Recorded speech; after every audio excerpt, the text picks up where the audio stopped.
Seja bem-vindo ao FMcast, o podcast aqui do Ferramentas Marketing. Eu sou o Danilo e hoje a gente está trazendo aqui um convidado muito ilustre, um cara especialista em Mautic, que é o Rodrigo Demetrio. E aí, Rodrigo, tudo certo, cara? Oi, Danilo, tudo certo. Obrigado pelo convite. É uma honra aqui fazer parte do podcast. Cara, eu que agradeço. Eu sei que a agenda é sempre lotada aí e eu agradeço mesmo aí você ter disponibilizado esse tempo com a gente aqui, viu?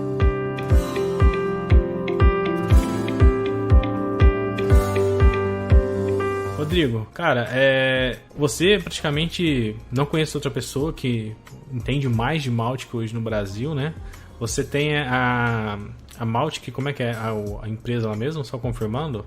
O Mautic é o produto, né? O produto open source, é a ferramenta em si, e a nossa empresa é a Powertic, que ajuda as empresas e aí os interessados a como usar o Mautic.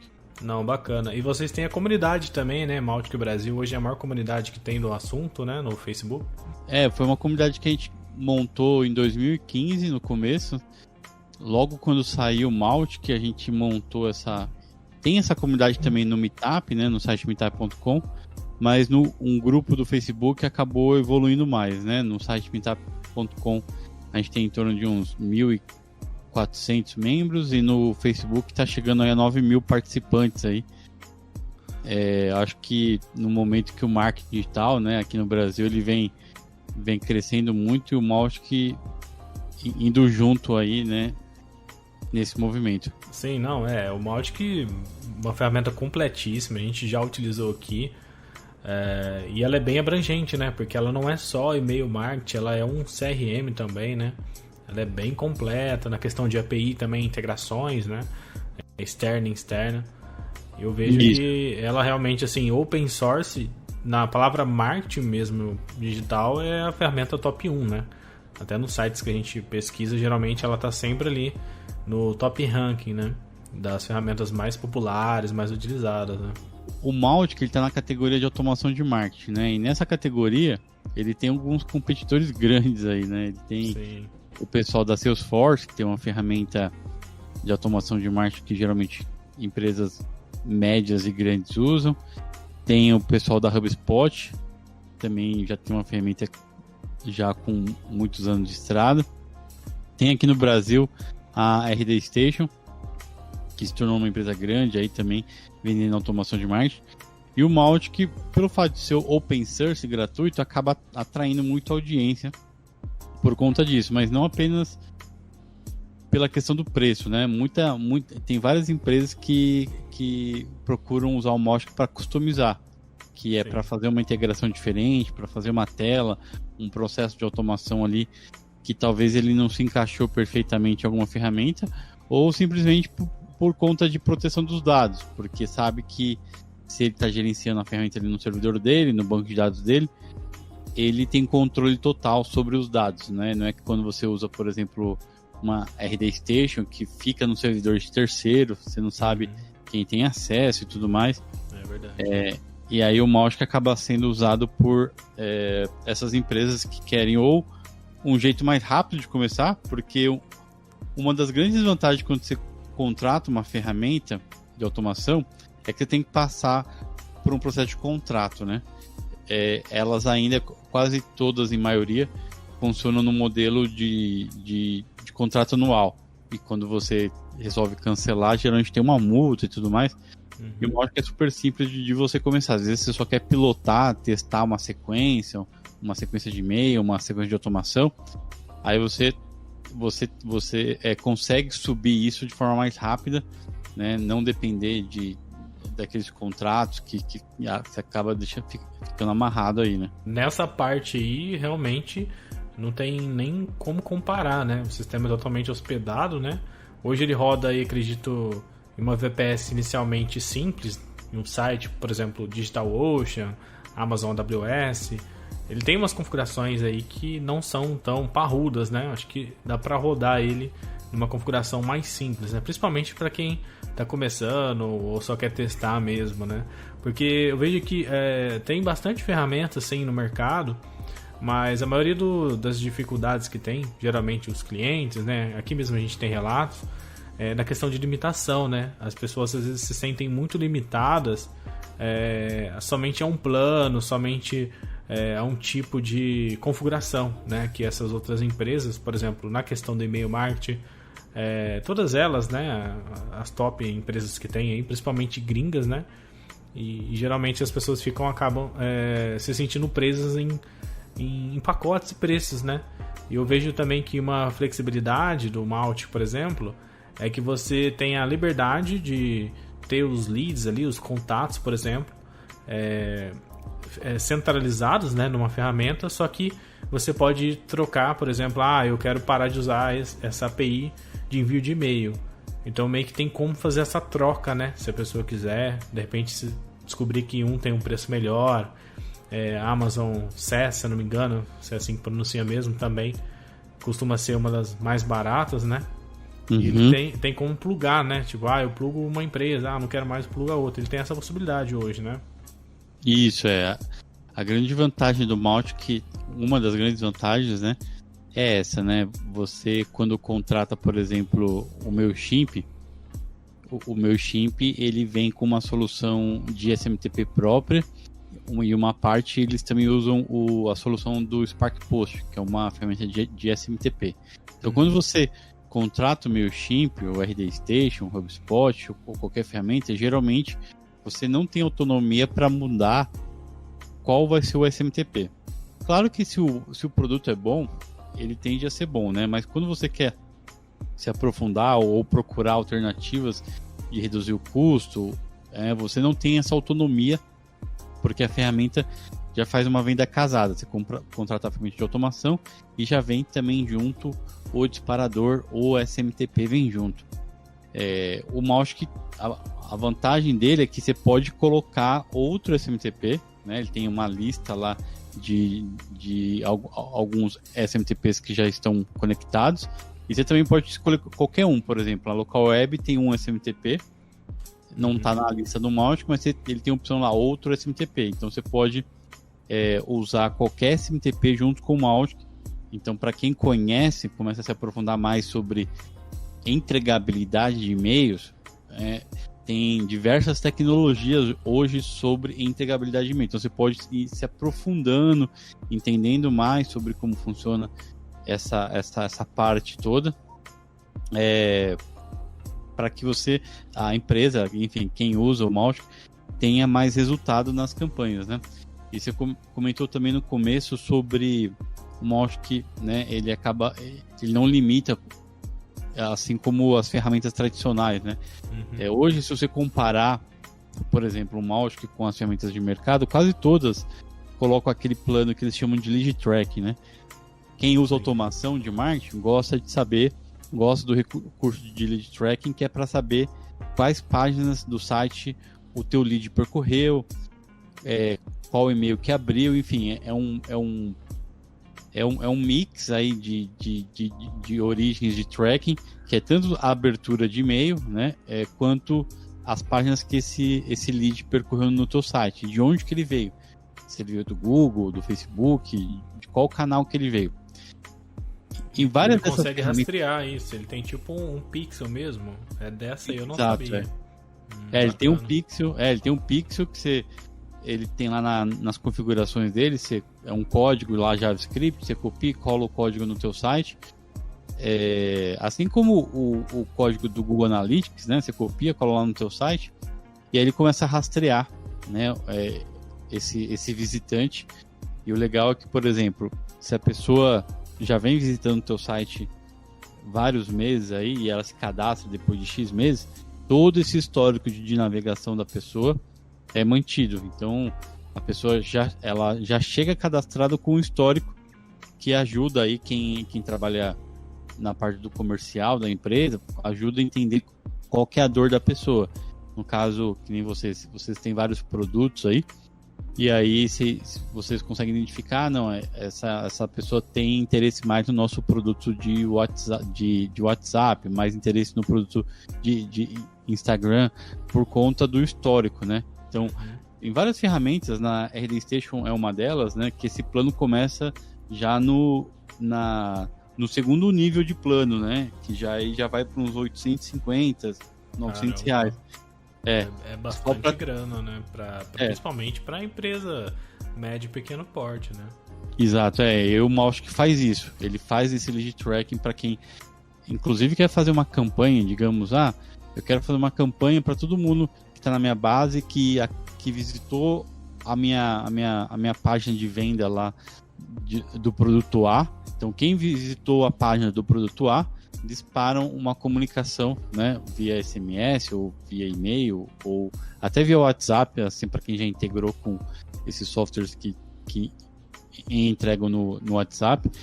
Então, você pode configurar, além de um gatilho, né, que a gente fala, o gatilho de abertura de e-mail, coisa assim, você também pode criar um gatilho de enviar uma comunicação assim que a pessoa visitar uma página específica no teu site ou no seu blog. Então ela visitou... um webhook mesmo, assim, uma notificação.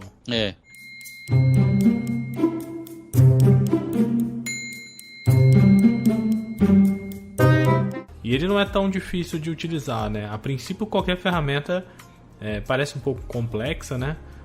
Ele que tem a parte de CRM junto, mexendo assim, dá a impressão que é um pouco mais complicado, mas ele não é tão complicado, né? É mais questão de usabilidade, pegar e utilizar, né? O pessoal que usa, né? A gente, como já vem usando aí já há 6 anos, a gente acaba ficando meio viciado já nas telas e tudo mais, né?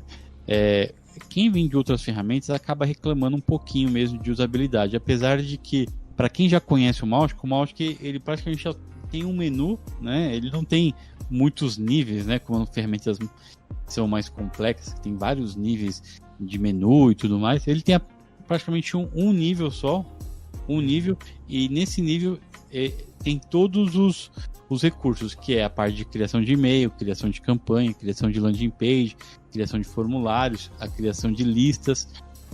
Então, acessando esse menu lateral, você tem acesso a todos os recursos do mouse. O que acontece muitas vezes é que quando você vai criar uma campanha no mouse, você já precisa ter o e-mail pronto, já precisa ter a lista pronta e tudo mais. Então, na campanha é onde reúne tudo que você precisa, né? E-mail, lista, contatos. Então, o ponto dele é esse, né? Você precisa criar tudo de forma separada e depois você junta tudo isso numa campanha, que é o que o mouse chama de campanha, que é o lugar onde você clica e arrasta mesmo, visualmente. Você clica e arrasta, coloca lá a sua lista, depois você joga o primeiro e-mail, depois você coloca, eu quero esperar 7 dias, depois quem abriu esse e-mail manda esse SMS ou manda essa mensagem via WhatsApp, né, usando webhooks e tudo mais. Então você vai montando via interface gráfica mesmo, via painel, clicando arrastando e soltando, tipo algo bem intuitivo, né? Isso mesmo, você vai clicando e arrastando e vai montando esse fluxo aí de comunicação, né? Muita empresa procura o Mautic, a gente até já montou o Mautic em alguns bancos, já em 3 bancos, porque ele acaba adotando o Mautic como ferramenta multicanal, né? Eles têm lá os sistemas dele de CRM, conectam com o Mautic e usam o Mautic para fazer essa distribuição do conteúdo de forma multicanal, que aí é o marketing que utiliza, né? O departamento de marketing que monta as campanhas visualmente lá pelo Mautic. Igual eu falei, sempre que a gente procura tendências, ferramentas mais utilizadas, elas sempre aparecem no top ranking lá, mas também não é à toa, né? Pela quantidade de funções e tudo que ela envolve, né? Até a parte de API, uma das partes que eu acho mais bacana, que é aquela parte lá do webhook e tal, que você pode adaptar, além do fato dela suportar plugins, né? Dá para ainda turbinar, tipo, a ferramenta colocando mais plugins, né? Cara, mas antes da gente prosseguir, fala um pouco aí como que você começou a trabalhar, como que você chegou nesse mercado. Já faz um tempo que você trabalha com isso, né? Como você tinha dito já. Eu já trabalho com internet desde 2002, né? E eu segui meio que um caminho muito parecido que muita gente que trabalha com internet seguiu, né? Comecei como desenvolvimento e aí montei uma pequena agência de criação de site lá no 2005, 2006, aí vim fazendo essa atividade até que em 2010 eu tive contato com o HubSpot. com a ferramenta de automação HubSpot, porque a gente tinha um produto, né, que é o Facilime, que é uma loja no Facebook, né, uma plataforma de e-commerce. Naquela época a gente contratou o HubSpot para aumentar a divulgação e melhorar o marketing da empresa. Uhum. E naquela época eu fiquei encantado, assim, pelo lead track, né? Assim, pela forma de você, assim, para quem faz muito conteúdo, coloca conteúdo no blog, as pessoas vão chegando através dos canais, né? Através das palavras-chave que elas digitam no Google, e você vai identificando exatamente a dor que a pessoa tem, exatamente qual o problema que ela está tendo e por que ela chegou até você. E eu fiquei encantado em 2010, eu falei, um dia se eu conseguir montar uma ferramenta de automação, eu acho que é bem útil para o marketing. E aí a gente acabou desenvolvendo essa plataforma aí lá para o Face, que existe até hoje. E aí em 2013 a gente decidiu começar a montar uma plataforma. Chegamos a montar, ficamos 1 ano e meio desenvolvendo em 2013, uma plataforma que na época chamava Promova Web. E ela tinha só a parte de landing page e a parte de e-mail. Só que a gente fez um lançamento, ficamos 1 ano fazendo divulgação em 2014 e acabou que não vingou, né? A gente não conseguiu atingir. Então a gente decidiu, falou assim, vamos pausar o projeto enquanto a gente não achar um jeito aí de monetizar de forma mais rápida. Foi aí que no final de 2014 a gente pausou a Promova Web. Eu recebi uma notificação, né? Eu deixo cadastrado lá no Google Alerts a palavra Marketing Automation, e aí eu recebi a notificação falando da criação do Mautic em 2014. E aí a gente baixou. É bem novo, então, 2014, cara, é bem recente, hein? É, recente. E aí a gente baixou o código e viu que o Mautic já estava mais avançado do que a nossa ferramenta aqui que a gente fez internamente, a Promova Web. E aí nós entramos em contato com o pessoal do Mautic, perguntando se a gente podia traduzir o site. A gente traduziu o br.mautic.org, colocando em português, e desde então a gente mantém contato com os desenvolvedores lá. Hoje somos um dos sponsors, né? Lá no site do Mautic, você vai lá em sponsors, a gente paga mensalmente lá para o Mautic para... como a gente acaba não tendo tempo para desenvolver e ajudar com o código, né?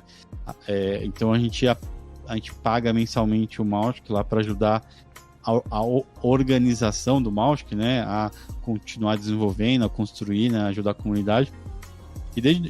E aí quando foi em 2017, depois de 3 anos ajudando, a gente decidiu aí abrir uma empresa só dedicada, né?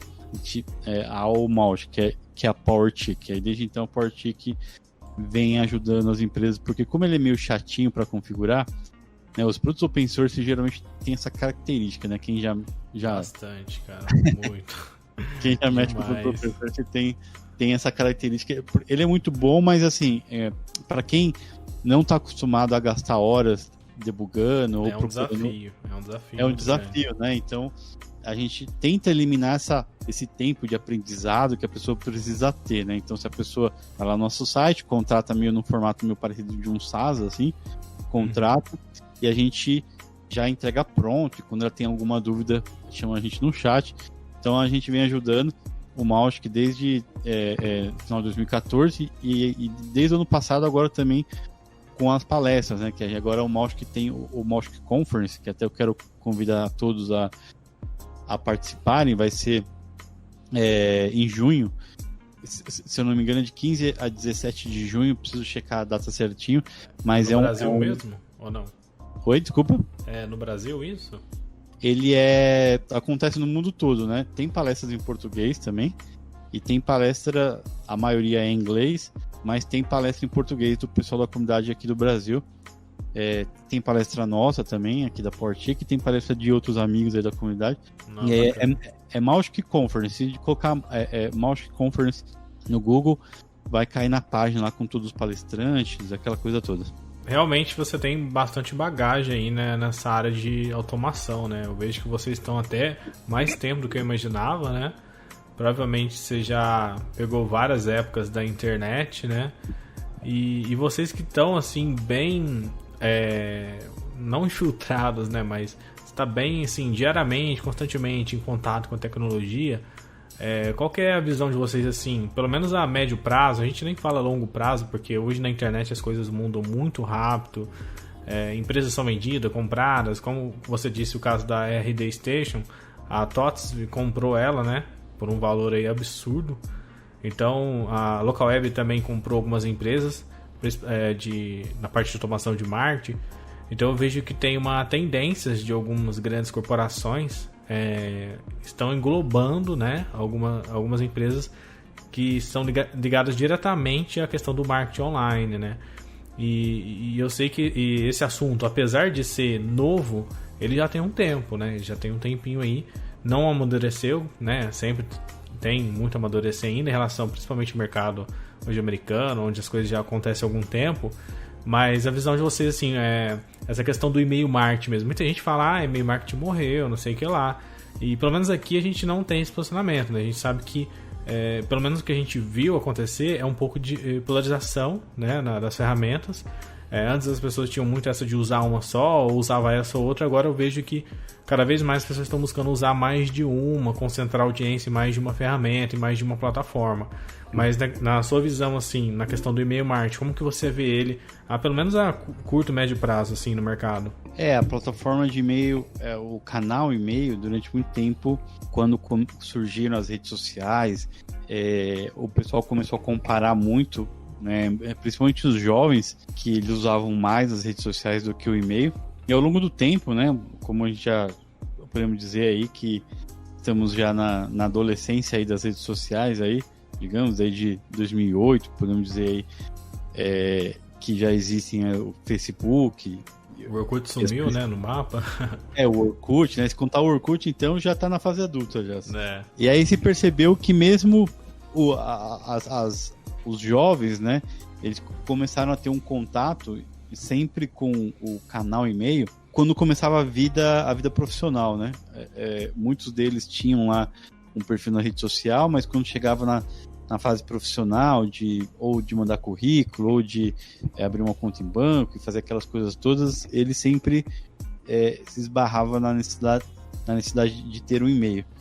E hoje, olhando por conta da pandemia, né, os meus filhos hoje de 9 e 10, os dois têm e-mail por conta, né, que usam lá na escola aquele Google Class. Então eles têm um e-mail já desde 9 anos, já tem e-mail, acessa e-mail, responde, manda atividade e tudo mais.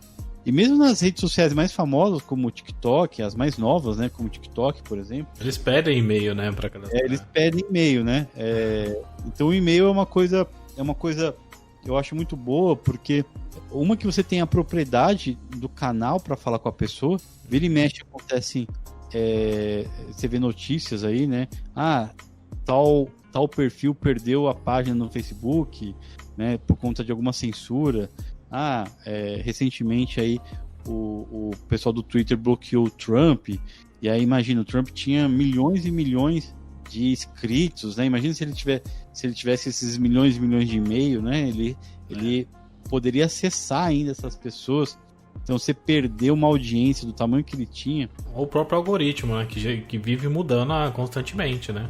Isso, o próprio algoritmo. Porque então você está sempre à mercê, né? Quando você está usando essas plataformas, a gente fala que é mídia compartilhada, né? Porque você constrói a sua reputação, a sua audiência lá no Instagram, mas pode ser que o teu alcance orgânico reduza no futuro, está sempre a cargo de uma outra empresa, e quando você fala de ter lucro, de venda, manter funcionários, essas coisas todas, você tem que ter você precisa reduzir o risco. E uma forma de reduzir o risco é você manter a sua própria base, os seus próprios contatos de telefone, os e-mails dos seus contatos, e manter uma relação com eles.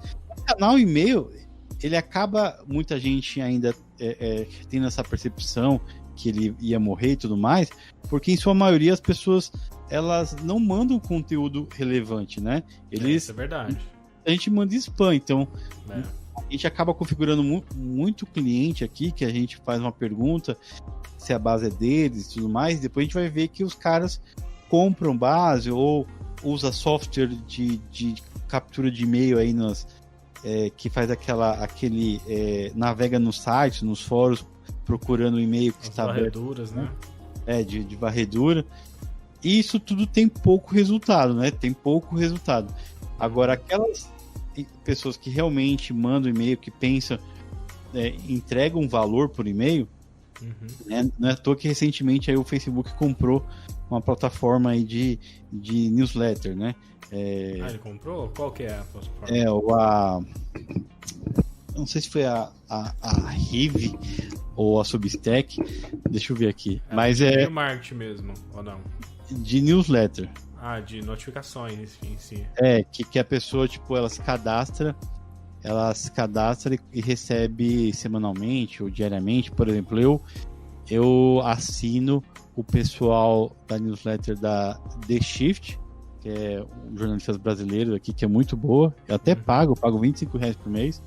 E assino a Beats to Brands, da Beatriz, que essa é gratuita. Ela manda às quintas um resumo da área de marketing, de brand. Tem uma outra que eu assino também, é gratuita, que chama Garimpo. Eles pegam os trend topics, né, do Twitter, TikTok, Facebook, enfim, eles pegam o que está sendo falado, que teve grande audiência aí no dia, e explicam o que foi aquilo, né? Então, por exemplo, recentemente teve aquele bafafá de um caso lá de um hóspede do Airbnb. Então, eles explicam, né, com poucas palavras, um parágrafo. Então, para quem trabalha com marketing, quer se inteirar do mercado, né?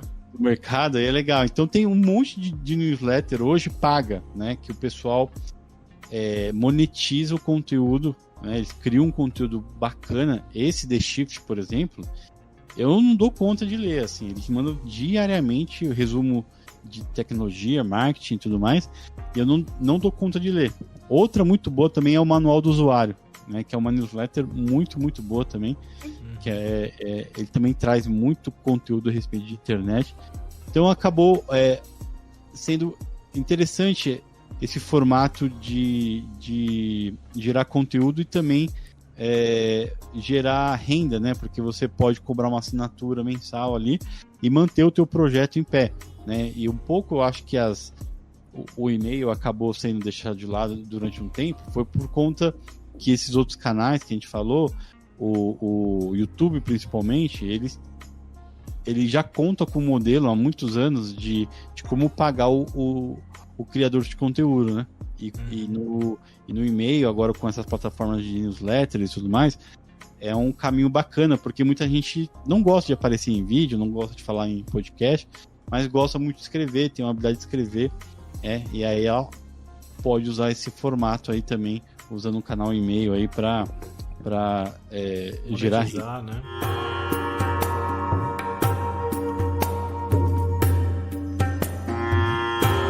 Qualquer plataforma que a gente pegar, Facebook, WhatsApp foi adquirido por ele, Twitter, como você citou lá do caso do Trump, né? A gente basicamente tem que interpretar que é um terreno alugado, né? A gente tá ali, tem audiência, mas se porventura eles decidirem por qualquer N motivo, meio que você não tem controle algum, né? Das pessoas. Exato. Como, por exemplo, o chatbot, né? Eu não lembro exatamente que ano que foi. Até aquele caso lá do Facebook, lembra? Lá do vazamento de dados. Uhum. E a gente tinha uma ferramenta de Facebook, tudo bonitinho, funcionava perfeitamente lá na época, né? E eu lembro, cara, que depois daquele vazamento de dados, o Facebook parece que correu contra o tempo para mudar toda a plataforma. Então antes era muito acessível a questão de dados, API, integração.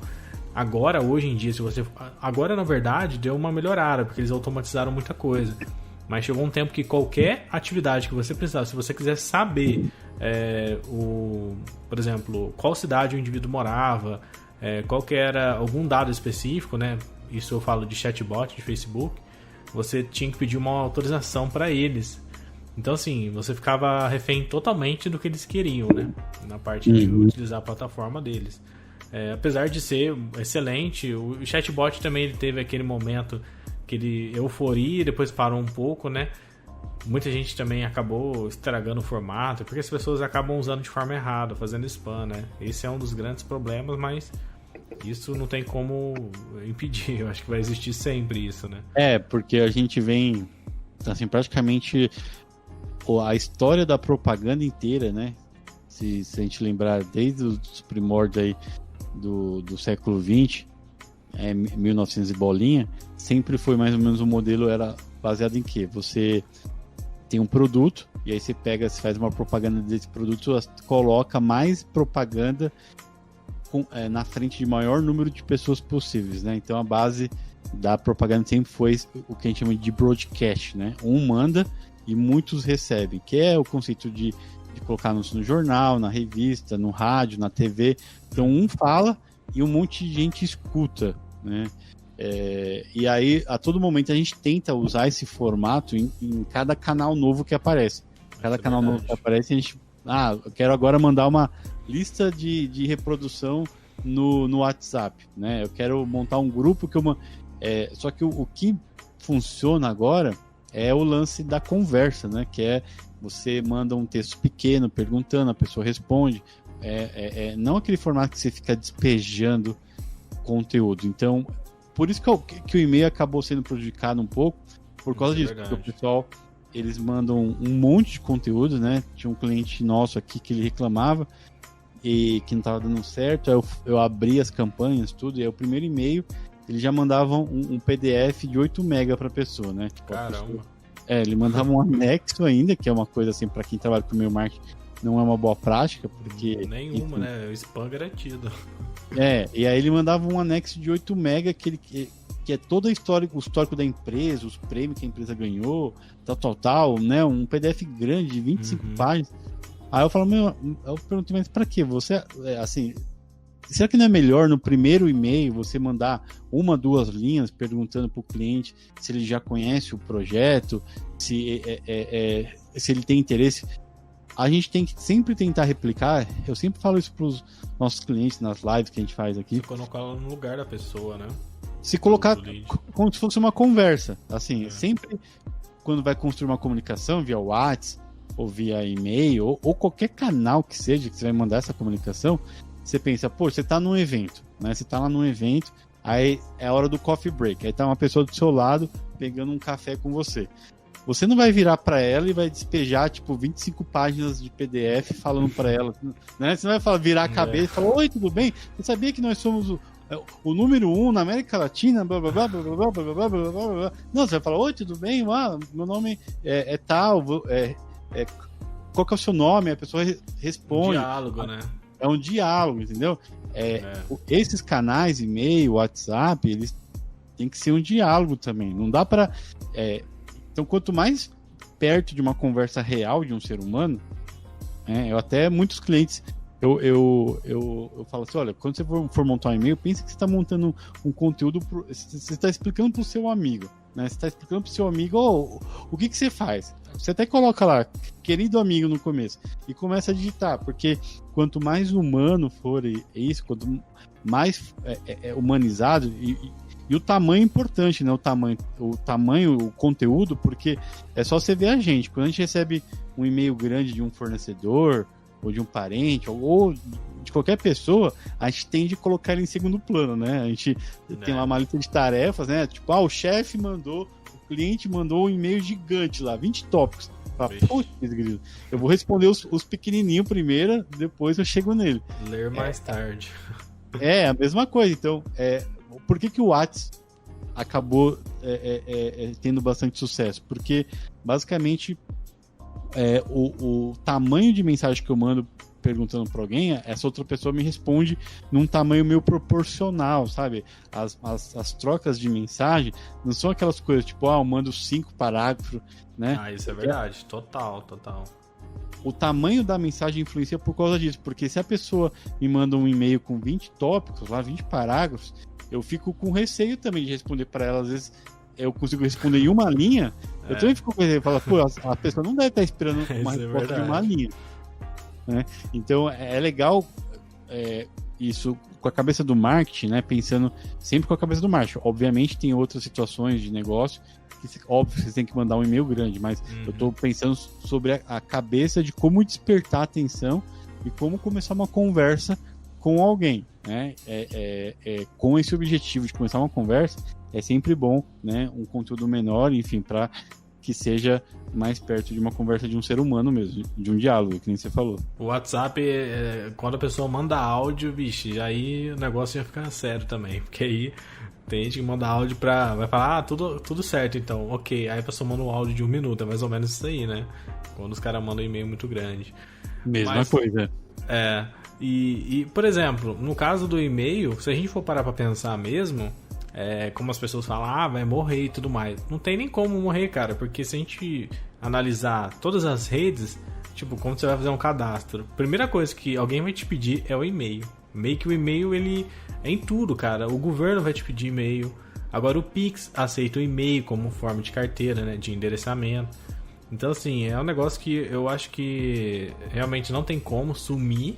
Ele pode não ficar tão popular assim, né? A taxa de abertura realmente, não sei se você concorda com isso, mas realmente decaiu com o tempo na questão dos envios, né? Antes a taxa de abertura é maior. No geral, né? Claro que depende de como que cada pessoa faz. Porque houve, sim, novas ferramentas, as pessoas antes falavam muito por e-mail, né? Eu lembro que na escola mesmo, tudo que a professora ia passar, mandava um e-mail. Passa o e-mail das pessoas, né? Dos alunos. Aí chegava tudo no e-mail. Mas aí depois, com o tempo, eles já foram assim, monta um grupo no WhatsApp. Né? Então, acho que esses fatores que né, causou essa queda aí com o tempo. Mas o público também que abre o e-mail, pelo menos nas campanhas de marketing, ele geralmente tende a ser qualificado, né? Mas isso aí vai dependendo do que cada pessoa está fazendo. Porque o e-mail tem aquela vantagem, por exemplo, o WhatsApp, e quando você recebe a mensagem, você tem meio que um senso de urgência para ver aquilo rápido e tudo mais, né? Tem as suas vantagens, obviamente, mas no e-mail, por exemplo, até a Empíricos já afirmou isso lá em entrevista com eles, o cara ele tem mais tempo para tomar decisões e chegar a uma conclusão, porque ele tem o tempo dele abrir o e-mail. Então, assim, por exemplo, no momento de compra, talvez no e-mail ele consiga pensar melhor, ler uma carta de vendas maior, enfim. Tem a balança, né? Tudo tem o seu lado positivo e negativo. Tem que saber. Eu acho que o ponto crucial é entender bastante ser humano, entender bastante o que o teu público gosta, né? O que o público, os clientes, o teu target, né? As pessoas que são a sua audiência, quais são as dores, porque sabendo bem as dores, você consegue fazer um título de e-mail que praticamente todo mundo vai abrir, né? O Érico Rocha tem, às vezes ele vira e mexe, ele publica lá no blog dele mesmo, tem um lá que ele tira foto lá do quadro branco, quando eles estão em época de lançamento, e sempre o que tá no topo lá do quadro branco lá do Érico Rocha é o e-mail. Sempre o que tá mais convertendo é o e-mail, porque praticamente ele tem uma lista grande e aí ele tem autoridade sobre a lista, então é um pessoal que provavelmente já quase comprou os treinamentos dele em outras oportunidades e compra agora. Então ele sempre coloca lá no quadro e eu sempre gosto de dar uma olhada lá para ver. Então tá sempre na frente e-mail, né? Sempre na frente dos outros canais. E sempre também, na entrevista que eu vi lá com... Eu não lembro quem que era o responsável lá, mas é o copywriting, né, da Empirics. Ele mostrou lá a lista de top vendas lá, que foram mais 7 dígitos, e o e-mail realmente estava em primeiro lugar. Até eu fiquei surpreso, né? Porque eles usaram o chatbot de Facebook também. Aí legal. O e-mail, mas estava em primeiro lá. Tinha até canal no Telegram que com o tempo virou tipo uma moda, né? A gente pode se dizer, né? Considerando, por exemplo, 18% hoje é a média de abertura, né? Assim, pegando todos os públicos, né? Tem o MailChimp, que é uma das maiores empresas aí, acho que é a maior de e-mail marketing, eles soltam alguns relatórios, então 18% é a taxa de abertura de todos os clientes, mas eu tenho cliente que tem base de 7 mil clientes, 7 mil, que é uma base super refinada dele, que ele vem crescendo organicamente, que ele bate 45% de abertura todo envio. Eu tenho um cliente que ele bate 45%, impressionante, assim. A gente... A gente bate 30 aqui, a Portic, né? A gente manda um por semana, a gente bate, fica entre 28 e 32, assim, fica oscilando. Mas a média é 18%. Então, mesmo pegando a média de 18%, ainda, digamos, quando comparado com um post orgânico no Facebook ou no Twitter ou qualquer canal aí, é muito menor que 18%, né? Assim, é muito menor. Alguns chegam a bater 2%, 3% de alcance quando você faz um post no Facebook. Facebook é um deserto, né? Você posta lá para o Gasparzinho ver. Facebook porque, então... Facebook... Você põe para colocar. Eu penso assim, geralmente a gente coloca para SEO. Quando você buscar no Google, de alguma forma tá lá. Porque, cara, é desanimador mesmo o Facebook. Nossa, é um negócio... se você não impulsionar... Não, se não tiver... Se não te desembolsar pro marketing, não acontece o negócio. Exato. No Instagram tem acontecido isso também, né? Muita gente vem relatando queda de números, né? De engajamento e tudo mais.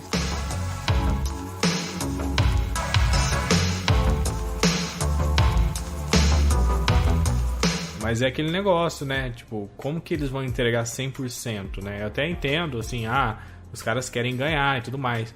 Mas imagina que você siga 1000 pessoas. Não tem como os caras entregar 100%, porque você nunca ia terminar de ver os conteúdos, né? Você ia ficar vendo, tipo, de 30 pessoas, eu já tô em 900, falta mais 100. Já tem mais 200 novos conteúdos ali. Então, assim, o algoritmo ele tenta filtrar o que é mais interessante no geral, né? Isso é bem comum no YouTube, no Twitter, por exemplo, né? E eu vejo que o algoritmo tende a entregar conteúdos que são mais qualificados. E isso é até importante de falar também, no caso do e-mail, muita gente confunde qualidade com quantidade. Eles ficam se prendendo a números. Por exemplo, eu tenho que mandar 1 por dia, obrigatoriamente. Aqui a gente no e-mail, a gente manda 1 por semana, mais ou menos. E geralmente é um conteúdo mais assim, mais trabalhado, é uma coisa que realmente é útil, sabe? Um novo tutorial que saiu que é bacana, um novo produto, assim, que encaixa com alguma coisa dos clientes. A nossa lista, basicamente, a maioria é cliente já, né? Que a gente costuma trabalhar.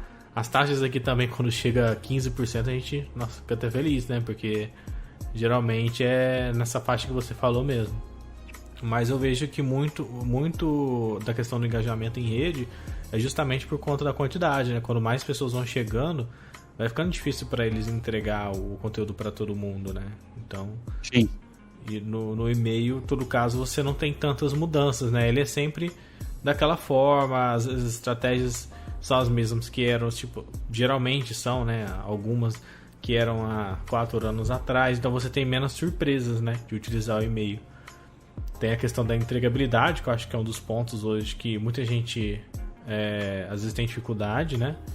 Porque isso influencia bastante também eu não tenho certeza, mas eu acredito que o Hotmail deve dar dor de cabeça para vocês, né? Sim, pra chegar na caixa de entrada é um desafio. O pessoal da Microsoft, né? As caixas Microsoft, que é Hotmail, Outlook, Live, MSN, enfim. E aí inclui também todas as empresas que usam o Office 365, que é o produto, né, de hospedagem de e-mails lá. Corporativo, né? Corporativo. Então, esses todos aí a gente tem problema mesmo. Aí, enfim, alguns clientes contratam uma consultoria, a gente acaba... Aí a gente coloca IP fixo e vai tentando, junto com o cliente, achar um jeito de cair na caixa de entrada, né? Porque essa questão de e-mail, ela está se tornando cada vez mais orgânica, né? Tem e-mail que eu recebo na caixa de entrada e que o meu sócio aqui, com o mesmo domínio, tudo igual, cai na caixa de spam. Isso é verdade. Já aconteceu várias vezes aqui, por exemplo, a gente se inscreveu uma palestra minha e uma palestra dele no Mautic Conference lá. E a resposta da plataforma deles de aprovação lá, no meu caiu na caixa de entrada. Ele não tinha aprovado ainda, eu falei, você não vai aprovar a sua palestra? E aí ele falou que caiu na caixa de spam dele. É uma ferramenta que ambos nós cadastramos recentemente. E então tá cada vez mais orgânico. Quer dizer, além da reputação de quem envia, também tem a relação do meu usuário com os remetentes. Então, se eu me relaciono meio que parecido com, quase como se fosse um algoritmo mesmo das redes sociais, só que na caixa de e-mail, né? A diferença é que ainda não tem nenhum tipo de eles não mudam, né, a sequência de como ela entra na sua caixa, ainda continua sendo por data, né? Apesar que até tem plugins já que já tentam meio que fazer isso, mas por padrão a caixa de entrada vem, né, conforme você vem recebendo, né, vem aparecendo em cima. Porém, quem aparece na caixa de entrada já tem algum algoritmo, né? Já tem, isso tende, com certeza vai ficar cada vez mais avançado. Algumas, tem até um software, uma empresa chamada Hey, né? Hey, Hey.com, que é de um pessoal do Basecamp, que eles fizeram uma caixa de e-mail. É um serviço SaaS de caixa de e-mail, só que é pago. É pago porque eles tentaram reformular completamente a ideia do e-mail, né? De caixa de e-mail. Quando a pessoa manda o primeiro e-mail, como se fosse uma notificação de rede social. Por exemplo, que nem quando a gente vai mandar mensagem para alguém no LinkedIn e nós não somos amigos ainda. Sim. Então a pessoa primeiro meio tem que autorizar aquela conexão, né? Então eles pensaram o quê? Em vez de eu receber um e-mail do nada de uma empresa XPTO, primeiro eu tenho que autorizar aquele primeiro e-mail. É como se fosse uma caixa de, assim, para virar amigo, né? Então eu autorizo aquele primeiro e-mail e desde então eu começo a receber. Então em algum momento eu acho que o Gmail talvez vá por esse caminho também, né? Porque faz muito sentido, né? Faz muito sentido você autorizar autorizar aquela empresa a mandar comunicação para você. Aí depois que você autoriza, você começa a receber e-mail. Então eu vejo que no futuro vai ter muito essa relação, né? Vai ter, eu acho que em algum momento o Gmail vai... opt-in, né? Basicamente. Como se fosse isso, como se fosse isso. Já tem umas telas, quem colocar no Google lá Gmail unsubscribe, né? Você vai ver que em alguns usuários já têm relatado. No meu Gmail nunca apareceu isso até agora, mas alguns já relatam que ele já pega todas as pessoas que mandam e-mail para você e você não abre durante X tempo, que você só deleta ou você não interage com aquela... Pra mim apareceu. Já apareceu? Que você pode, tipo, dar um unsubscribe. Ele mesmo já faz isso pra você. Isso eu achei bacana. O dia que eu vi, cara, porque, nossa, eu sou muito... Até é um defeito, assim, eu não gosto de deixar e-mail acumulado, sabe? Eu tenho esse toque de manter só os e-mails importantes. E aí, quando fica chegando e-mail de spam, eu faço de tudo pra impedir isso, cara. E um dia eu vi que tinha essa opção, né? E aí o próprio Google mesmo, como você falou, tem um algoritmo agora, o Gmail. Eu prefiro o Gmail, tipo, top 1 meu é Gmail, realmente é show de bola. E ele realmente sozinho já detecta que isso aqui tende a ser mais spam e tal. E já dá até um botão pra você dar um unsubscribe lá e descadastrar de tudo, né? E ele sozinho faz esse processo. Isso eu achei bem bacana mesmo. Exato, eu tenho costumado a comparar entregar o e-mail na caixa de entrada que nem a indústria de SEO, né? Ninguém, assim, os profissionais de SEO, eles ficam testando, né? O Google mesmo não fala, olha, você tem que fazer exatamente isso para ser ranqueado, né? Ele dá pistas ali e os profissionais ficam testando, compartilham o que eles aprenderam e tal. E e-mail tem se tornado mais ou menos isso, né? Hoje a maior probabilidade é que não caia na caixa de entrada. Assim, se a pessoa comprar um domínio hoje e configurar num serviço de envio, tem grande chance de aquele envio, ainda mais um domínio novo, sem autoridade e tudo mais. Então, a indústria de SEO, né, é muito parecido com essa questão de entregabilidade de e-mails, porque em SEO tem muito isso também, né? O tempo do domínio, o histórico e tudo mais. E em entregabilidade também vem acontecendo isso.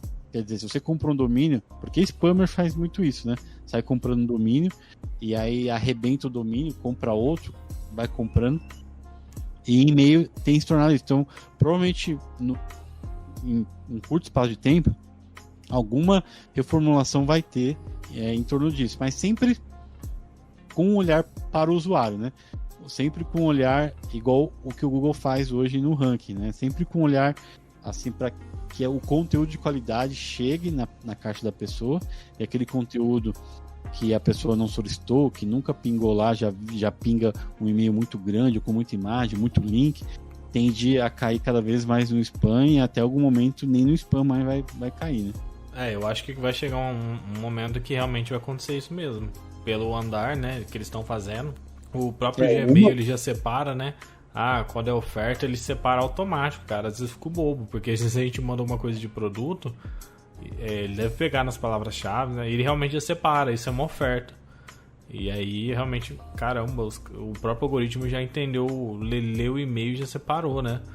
E já aconteceu também, tipo, de um Gmail eu receber e outro não, né? Foi isso que você falou, de um pouco de personalização de usuário, daquela navegação personalizada, que também foi motivo de um pouco de crítica lá, né? Mas não em específico disso, né? De você fazer uma busca, a busca pra mim é diferente pra você, sabe?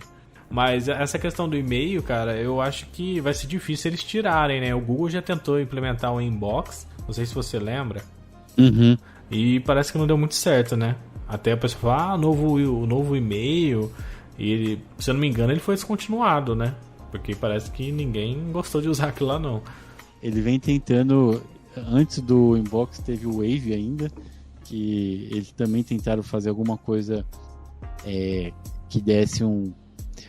Eu acho que em algum momento eles vão acertar, porque eles hoje o Gmail aí já tem, se eu não me engano, mais de 50% da base de e-mails aí, né? Em algum momento eles vão acertar e uma interface, um formato, né, de como revolucionar o formato e-mail aí, né? Em algum momento eu acho que eles vêm testando, né? Como você falou, o inbox e tudo mais. Uma coisa que eu gostava muito do inbox é a questão de pesquisas de anexo, né? Essas questões de você já mostrar os anexos miniatura ali. Tem muita isso ficou bacana no Gmail, né? Isso ficou no Gmail. Agora quando chega um PDF, meio que às vezes você quer abrir o PDF, mas não quer abrir o e-mail, né? Aí você clica no ícone PDF, isso aí foi bacana. Isso foi uma coisa que eles trouxeram no inbox, né? Isso foi bem bacana mesmo. No momento eles vão. Eu até costumo dizer que a maior rede social do Google é o Gmail, né? Porque assim, em algum momento eles estão colocando coisa, estão colocando a questão do Meet, que já está ali, né? Ali do lado, o Meet já está integrado. Né, o chat ali do lado, o melhoraram bastante ele, né? Então em algum momento eles vão... isso tudo vai fazer um sentido, né? Dentro dos produtos dele, né? Porque realmente é a maior rede social, né? Se você comparar eles tentaram ali... a rede social, mas não conseguiram até hoje. Tirando o Orkut que eles mataram, né? Deveriam ter pegado isso e deixado mais moderno, né? Mas os caras mataram literalmente o Orkut, né? Talvez eles estavam com muita confiança que aquele Google Plus lá fosse decolar, né? Não, mas show de bola, cara. O assunto foi muito bacana. Você tem bastante conhecimento nessa parte. E-mail, querendo ou não, é uma coisa... Ela necessita que a pessoa tenha um entendimento maior. E eu já ouvi pessoas citarem a empresa de vocês por conta dessa consultoria, né? Porque grandes players não vão querer ficar quebrando cabeça, não vão tirar o profissional que eles têm lá de engenharia, TI, para tentar montar essa estrutura, né? É muito mais fácil contratar quem já entende de todos os jeitos, as formas que tem de utilizar uma ferramenta, né? E isso é bacana o trabalho que vocês estão fazendo. E o site de vocês, qual que é lá? Se caso alguém tiver interesse em conhecer. O nosso site é o powertic.com. Bacana. A gente vai deixar aqui também no podcast aqui, o link também, se alguém quiser conhecer o trabalho de vocês. E vocês têm a consultoria, e só para encerrar, vocês fazem essa consultoria lá, e aí o Mautic ele fica no servidor do cliente, ou vocês têm tipo um SaaS mesmo? E a gente tem no nosso servidor se quiser. Vocês têm das duas formas? A gente tem dos dois formatos. Um formato é o formato que fica no nosso servidor, que é um modelo SaaS, que é o mais rápido, que a pessoa paga lá e já aparece lá o Mautic instalado. E tem a consultoria no servidor da empresa, né? Então, por exemplo, lá a pessoa tem um DigitalOcean lá. Geralmente fica um pouco mais caro, porque aí a gente tem que as rotinas que a gente passa de limpeza de cache, tudo que o Mautic pede para fazer, a gente tem que fazer de forma independente cada servidor. Então a gente também tem plano. Então tem agências aí que tem plano, por exemplo, tem um DigitalOcean lá com 5 Mautics, e aí a gente dá suporte, né, a esses 5 Mautics lá dentro do DigitalOcean desse cliente aí. Você tem todo esse trabalho de curadoria, né? De cuidar dos processos, né? Isso, a gente faz uma manutenção, porque o Mautic precisa, né? Ele vai ficando, porque o Mautic ele é um grande acumulador, né?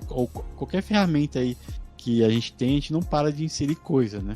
Isso quem contrata a ferramenta César é só olhar, por exemplo, o nosso computador, os nossos Google Drive da vida. Nossa. Dificilmente a gente passa removendo coisa, a não ser quando estoura o plano.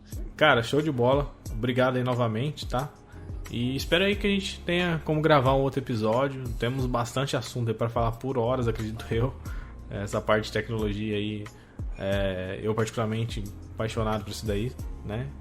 Mas é isso. Obrigado aí pela sua participação, tá?